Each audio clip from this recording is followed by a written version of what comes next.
West Bengal municipal service কমিশনের তরফ থেকে এই বিজ্ঞপ্তি তোমাদের জারি হয়েছে, যেখানে পার্মানেন্ট পোস্টে কম্পিউটার অ্যাসিস্ট্যান্ট পদে নিয়োগ করা হচ্ছে। আজকের ভিডিওর মাধ্যমে তোমাদের কিভাবে অনলাইনে ফর্ম ফিল আপ করতে হবে একদম স্টেপ বাই স্টেপ দেখানো হবে, একদম স্টেপ বাই স্টেপ। তার জন্য ভিডিওটা শেষ পর্যন্ত দেখতে হবে। এখানে শিক্ষাগত যোগ্যতা থেকে শুরু করে সম্পূর্ণ ডিটেলস আমি ভিডিও দিয়েছি, তোমরা একবার চেক করে নাও, ঠিক আছে। এবং এখানে পশ্চিমবঙ্গের 23 জেলার প্রত্যেক প্রার্থীরা এবং বাইরের রাজ্যের প্রার্থীরাও আবেদন করতে পারে।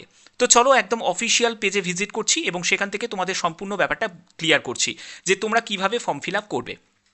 তো ফর্ম ফিল আপের তোমরা ভিডিও চেয়েছিলে, তো ফর্ম ফিল আপ করার জন্য তোমরা দেখো এখানে অ্যাপ্লাই অনলাইন বলে যে অপশানটা তোমরা দেখতে পাচ্ছ, এই অপশানে তোমাদের ক্লিক করতে হবে। এবং এখানে যখনই তোমরা ক্লিক করবে দেখো 2 নম্বর দেখতে পাচ্ছ, অনগোয়িং রিক্রুটমেন্টে 2 নম্বর দেখো 2/2026, এখানে তোমাদের কম্পিউটার অ্যাসিস্ট্যান্ট এই জায়গায় তোমাদের ক্লিক করতে হবে। এখানে ক্লিক করার পরে তোমাদের অ্যাপ্লাই অনলাইন এই অপশানে তোমাদের ক্লিক করতে হবে। মাথায় রাখবে তোমাদের 17ই এপ্রিল হচ্ছে আবেদনের শেষ তারিখ, 16ই মার্চ থেকে আবেদন শুরু হয়েছে।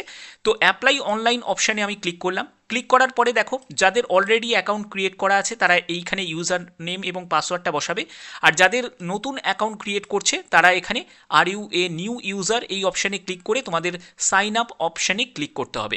তো আমি এখানে ক্লিক করছি। এখানে ক্লিক করার পরে তোমাদের দেখো এরকম একটি পেজ ওপেন হয়ে যাবে, যেখানে তুমি মোবাইল নাম্বার দিয়ে তুমি করতে চাও না ইমেল আইডি দিয়ে করতে চাও সেটা তোমাকে এখান থেকে ঠিক করতে হবে, ঠিক আছে।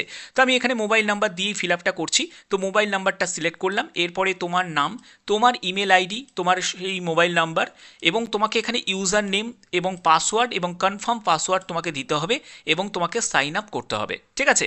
তো এখানে আমি এগুলো ফিল আপ করে নিচ্ছি। তো প্রথমে আমি নামটা টাইপ করছি। তো দেখতে পাচ্ছ এগুলো আমি ফিল আপ করে নিয়েছি। এখানে নাম, তারপরে ইমেল আইডি, মোবাইল নাম্বার এবং ইউজার নেম। দেখো ইউজার নেম হচ্ছে মোবাইল নাম্বারটাই তোমার ইউজার নেম হয়ে যাবে এবং এখানে তোমাকে পাসওয়ার্ডটা বসাতে হবে তোমার নিজের ইচ্ছা মতো, তুমি আপার কেস লোয়ার কেস, ঠিক আছে, নিউমেরিক দিয়ে তুমি পাসওয়ার্ডটা ক্রিয়েট করবে, ঠিক আছে। এবং সেই পাসওয়ার্ডটাকে রিটাইপ করবে কনফার্ম পাসওয়ার্ডে। তারপরে তোমাকে সাইন আপ অপশানে ক্লিক করতে হবে। তো আমি সাইন আপ অপশানে ক্লিক করে দিচ্ছি। দেখো যখনই তুমি সাইন আপ অপশানে ক্লিক করবে দেখো your account has been successfully created, অর্থাৎ তোমার এখানে অ্যাকাউন্ট ক্রিয়েট হয়ে গেছে। এরপরে তোমাকে সিম্পলি ওকে অপশানে ক্লিক করতে হবে। তো যখনই তুমি ওকে অপশানে ক্লিক করবে দেখতে পাবে যে তোমাদের এরকম একটি পেজ ওপেন হয়ে যাবে, যেখানে তোমাদের পার্সোনাল ডিটেলস, কোয়ালিফিকেশন, তারপরে communication and other details, photo upload এবং সিগনেচার আপলোড করতে হবে, প্রিভিউ অ্যাপ্লিকেশন এবং তোমাদের ফিস পেমেন্ট করতে হবে, ঠিক আছে।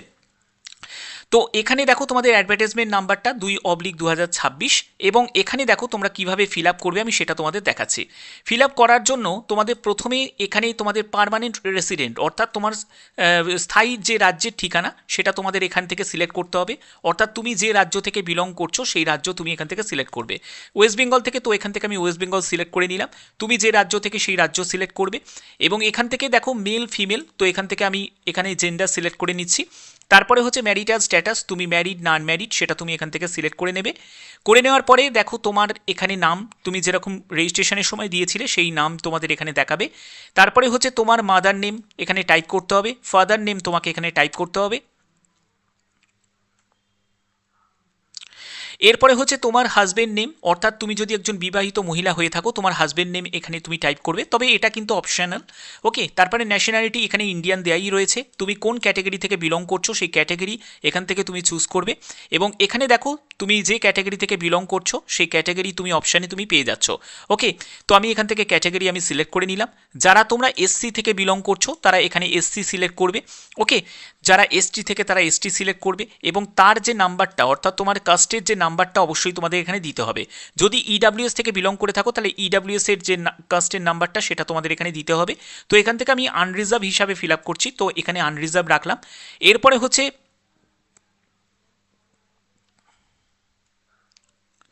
আচ্ছা, এরপরে হচ্ছে যে তোমাদের দেখো এখানে পরবর্তী হচ্ছে যারা যে কাস্ট থেকে বিলং করছো সেই কাস্টের যে ইস্যুইং ডেট, তারপরে ইস্যুইং অথরিটি, সেগুলো কিন্তু সব এখানে তোমাকে টাইপ করতে হবে। যদি তুমি সিলুল কাস্ট, সিলুল ট্রাইব বা ইডাব্লিউএস থেকে বিলং করো তাহলে সেই তোমাদের কাস্ট সার্টিফিকেটে যা রয়েছে সেই ডিটেলসটা কিন্তু এখানে দিতে হবে, ঠিক আছে। এগুলো তো তোমাদের বোঝানোর আর কিছু নেই, ঠিক আছে। এরপরে হচ্ছে তুমি যদি একজন ফিজিক্যাল হ্যান্ডিক্যাপ্ট হয়ে থাকো তাহলে তুমি এখান থেকে সিলেক্ট করবে, ইয়েস করবে। আর যদি না হয়ে থাকো তাহলে তুমি এখানে নট অ্যাপ্লিকেবল সিলেক্ট করে দেবে, ওকে।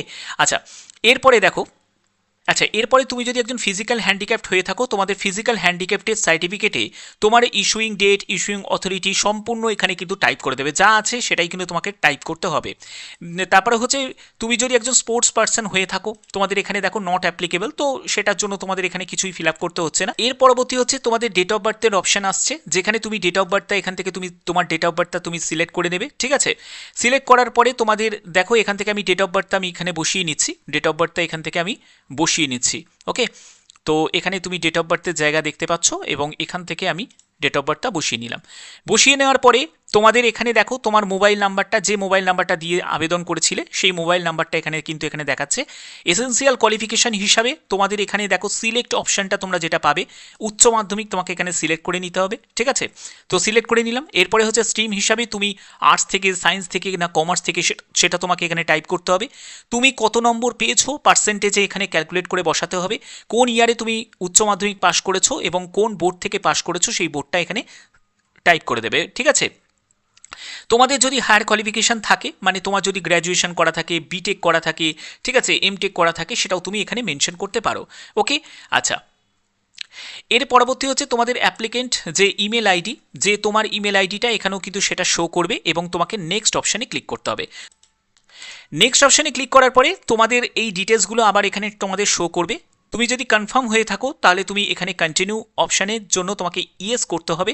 যদি তোমার মনে হয় যে ভুল করেছো কিছু, তাহলে সেটাকে সংশোধন করতে চাও, তাহলে তোমাকে এখানে নো করতে হবে। ঠিক আছে, তো আমি এগুলো সম্পূর্ণ সঠিকভাবে ফিল আপ করেছি, তার জন্য এখানে আমি ইয়েস করছি।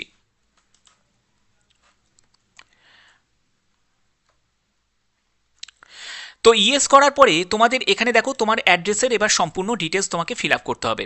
অ্যাড্রেসের সম্পূর্ণ ডিটেলস অর্থাৎ তোমার সম্পূর্ণ ঠিকানাটা থাকবে। তোমার ঠিকানা আধার কার্ডে যা মেনশন আছে সেটাই কিন্তু ফিল আপ করতে হবে। এবার তোমাকে স্টেট তুমি যা সিলেক্ট করেছিলে সেই স্টেটটাই তোমাদের এখানে দেখাবে। তোমার জেলা এখান থেকে তুমি তোমার জেলা এখান থেকে সিলেক্ট করে নেবে। তারপরে তোমার পুলিশ স্টেশন, এখান থেকে তুমি তোমার পুলিশ স্টেশন যেটা রয়েছে সেই পুলিশ স্টেশন সিলেক্ট করে নেবে। তোমার পোস্ট অফিস এখান থেকে লম্বা লিস্ট পেয়ে যাবে, সেই পোস্ট অফিস তুমি এখান থেকে সিলেক্ট করে নেবে। দেখো এখান থেকে পোস্ট অফিসের লম্বা লিস্ট তোমরা দেখতে পাচ্ছ। ঠিক আছে, এবং পরবর্তী হচ্ছে যে তোমাদের যদি এই যে পার্মানেন্ট অ্যাড্রেস আর হচ্ছে মেলিং অ্যাড্রেস যদি সেম হয়ে থাকে, তাহলে তোমাদের এই চেকবক্সে ক্লিক করে দিতে হবে এবং সেম ব্যাপারটাই কিন্তু এখানে চলে আসবে। ঠিক আছে, এরপরে হচ্ছে ডেজার্ট কোয়ালিফিকেশান। দেখো ডেজার্ট কোয়ালিফিকেশান অর্থাৎ হচ্ছে যে ডিজারেবল কোয়ালিফিকেশান। তোমার এখানে যেহেতু তোমাদের কম্পিউটার অ্যাপ্লিকেশনের ডিপ্লোমা চাওয়া হয়েছে, তো কম্পিউটার অ্যাপ্লিকেশনের ডিপ্লোমাটাই তোমাদের এখান থেকে সিলেক্ট করে নিলে এবং এখানেই দেখো তোমাদের এটা যে আছে, তো তার জন্য এখানে ইয়েস করতে হবে। এটা তোমাদের এখানে অবশ্যই এটা কিন্তু প্রয়োজন আছে। যদি তোমরা এখানে আবেদন করতে চাও, তোমাদের এখানে কম্পিউটার অ্যাপ্লিকেশনের ডিপ্লোমাটা কিন্তু লাগবে। এক্সপিরিয়েন্সের জায়গাটায় তোমাদের দেখো, যদি তোমার এই সিমিলার ফিল্ডে যদি এক্সপিরিয়েন্স থাকে তোমরা এখানটা সিলেক্ট করতে পারো, বাট এখানে কিন্তু কোনো রেড স্টার নেই, তো এটা কিন্তু অপশনাল। ঠিক আছে, এটা তুমি জায়গাটা কিন্তু ছেড়েও দিতে পারো। ঠিক আছে, আচ্ছা, এগুলো করার পরে তোমাদের নেক্সট অপশানে ক্লিক করতে হবে। ওকে, দেখো নেক্সট অপশানে ক্লিক করার পরে তোমাদের আবার কিন্তু কনফার্ম করতে হবে, অর্থাৎ তুমি যদি সম্পূর্ণ ডেটা যদি সঠিক দিয়ে থাকো তাহলে তোমাদের এখানে ইয়েস করতে হবে। তো আমি এখানে ইয়েসে গিয়ে ক্লিক করছি। দেখো ইয়েসে গিয়ে ক্লিক করার পরে তোমাদের এবার মেন জায়গাটা চলে আসছে, সেখানে কিছু ডকুমেন্টস তোমাকে আপলোড করতে হবে। কি কি ডকুমেন্টস লাগছে? ফটো তোমাকে আপলোড করতে হবে, সেটা মাথায় রাখবে 10 কেবি থেকে 50 কেবির মধ্যে যেন হয়। ঠিক আছে, তারপরে তোমাকে সিগনেচার আপলোড করতে হবে। তারপরে হচ্ছে এজ প্রুফ ডকুমেন্টস হিসাবে তোমাকে 10th অ্যাডমিট কার্ড বা তুমি ডেট অফ বার্থের সার্টিফিকেট সেটাও তুমি দিতে পারো, সেটা তোমাকে আপলোড করতে হবে। 100 থেকে 400 কেবির মধ্যে হতে হবে পিডিএফ ফরম্যাটে। এরপরে হচ্ছে এসেন্সিয়াল কোয়ালিফিকেশান। এসেন্সিয়াল কোয়ালিফিকেশান অর্থাৎ তোমাদের এখানে শিক্ষাগত যোগ্যতা যেটা লাগছে সেই যোগ্যতার তোমাদের কি বলছে যে তোমাদের এটা কিন্তু তোমাদের বোথ এসেন্সিয়াল কোয়ালিফিকেশান, যেটা upload both essential qualification certificate including the other essential certificate, সেটা তোমাদের এখানে আপলোড করতে হবে। ঠিক আছে, অর্থাৎ তোমাদের শিক্ষাগত যোগ্যতা উচ্চ মাধ্যমিক, তো উচ্চ মাধ্যমিকের সার্টিফিকেট তোমাকে এখানে আপলোড করতে হচ্ছে এবং এটাও 100 কেবি থেকে 400 কেবির মধ্যে পিডিএফ ফরম্যাটে। এরপরে ডিজারেবল কোয়ালিফিকেশান হিসাবে যেটা প্রয়োজন সেই সেটা তুমি এখানে আপলোড করতে পারো, তবে এটা কিন্তু তোমাদের এখানে অগ্রাধিকার পাওয়ার জন্য, বাট এটা কিন্তু এসেন্সিয়াল নয়। ঠিক আছে, তো এগুলো তোমাদের এখানে আপলোড করতে হবে। এরপরে দেখো এগুলো যেহেতু তোমাদের কোনো ফিল আপের কিছু নেই, যে পিডাব্লিউবিডি যারা ক্যাটাগরি থেকে তাদের জন্য, কাস্ট সার্টিফিকেট তাদের জন্য, তারা এখানে কিন্তু আপলোড করবে। এগুলো যারা যারা জেনারেল ক্যান্ডিডেট তাদের জন্য নয়, ঠিক আছে। তো এগুলো থেকে তোমাদের চলে আসার পরে তারপরে হচ্ছে এগুলো তোমাদের আর কিছুই করতে হচ্ছে না, অর্থাৎ যারা জেনারেল প্রার্থী হবে তাদেরকে যেটা যেটা করতে হচ্ছে, তাদের উচ্চ মাধ্যমিকের যে সার্টিফিকেট সেটা তোমাদের আপলোড করতে হচ্ছে, ঠিক আছে, স্ক্যান করে আপলোড করতে হবে। ডেট অফ বার্থের প্রুফ হিসাবে তোমাদের এজ প্রুফ সার্টিফিকেট সেটা আপলোড করতে হচ্ছে, সিগনেচার এবং তোমাকে ফটো আপলোড করতে হচ্ছে। আর তুমি যদি একজন এসসি এসটি বা ইডাব্লিউএস থেকে বিলং করে থাকো, তোমাদের জাস্ট এক্সট্রা এখানে যে কাস্ট সার্টিফিকেট সেটা তোমাদের আপলোড করতে হবে, ঠিক আছে। বাদ বাকি এগুলো তোমাদের আপলোড করার পরে তারপরে তোমাকে প্লেস, যেখানে তুমি যে প্লেস থেকে বিলং করছো সেই প্লেস তোমাকে এখানে দিতে হবে। আই এগ্রি এই অপশানে তোমাদের চেকবক্সে ক্লিক করতে হবে এবং নেক্সট অপশানে ক্লিক করতে হবে। তো নেক্সট অপশানে ক্লিক করার পরে তারপরে দেখো তোমাদের এখানে প্রিভিউ অ্যাপ্লিকেশন, অর্থাৎ তোমাদের এইখানে অ্যাপ্লিকেশন তুমি প্রিভিউ করবে, তারপরে তোমাদের আবেদন মূল্য জমা দিতে হবে। তো এই স্টেপগুলো কিন্তু খুব সিম্পল একটা স্টেপ। এই স্টেপগুলো আশা করা যায় যে তোমরা পারবে, কারণ তোমরা এতদিন ধরে তোমরা ফর্ম ফিল আপ করছো, এই জায়গাটায় কোনো সমস্যাই কিন্তু হবে না। কারণ তুমি যখনই ফটোটা আপলোড করবে না, তারপরে যখনই তুমি নেক্সট করবে, তখনই কিন্তু তোমাদের এই যে প্রিভিউ অ্যাপ্লিকেশন, অর্থাৎ তুমি যে আবেদন তুমি করলে তোমার যে ফর্মের সম্পূর্ণ ডিটেলসটা তোমাদের কাছে শো করবে, সেই ডেটাগুলো শো করবে। যদি তোমার কিছু ভুলভ্রান্তি হয়ে থাকে সেটাকে তুমি সংশোধন করতে পারো, আর যদি সব ঠিক থাকে তাহলে তুমি আবার ইয়েস করবে। ইয়েস করার পরেই তুমি পেমেন্ট অপশানে চলে যাবে, এই যে পেমেন্ট ডিটেলসটা সেই পেমেন্ট অপশানে চলে যাবে, ঠিক আছে। তারপরে তোমাদের আবেদন মূল্য জমা দিতে হবে। আবেদন মূল্য জমা দিলেই তোমাদের এখানে আবেদন তোমাদের কমপ্লিট হয়ে গেল। তো এই হচ্ছে তোমাদের সিম্পল প্রসেস। তো যারা যারা তোমরা ফর্ম ফিল আপ করছো তারা প্রত্যেকে কিন্তু সময়ের মধ্যে ফর্ম ফিল আপ করে নিও। 17ই এপ্রিলের মধ্যে তোমাদের ফর্ম ফিল আপ করতে হবে। তো আশা করি ভিডিওর মাধ্যমে প্রত্যেকটি তথ্য তুলে ধরতে পারলাম। যদি ভিডিওটা ভালো লাগে অতি অবশ্যই ভিডিওটাতে একটি লাইক করে দিও, চ্যানেলটিকে সাবস্ক্রাইব করে বেল আইকনটাকে অল করে রেখো। এখনের মতো এটুকুই, ধন্যবাদ।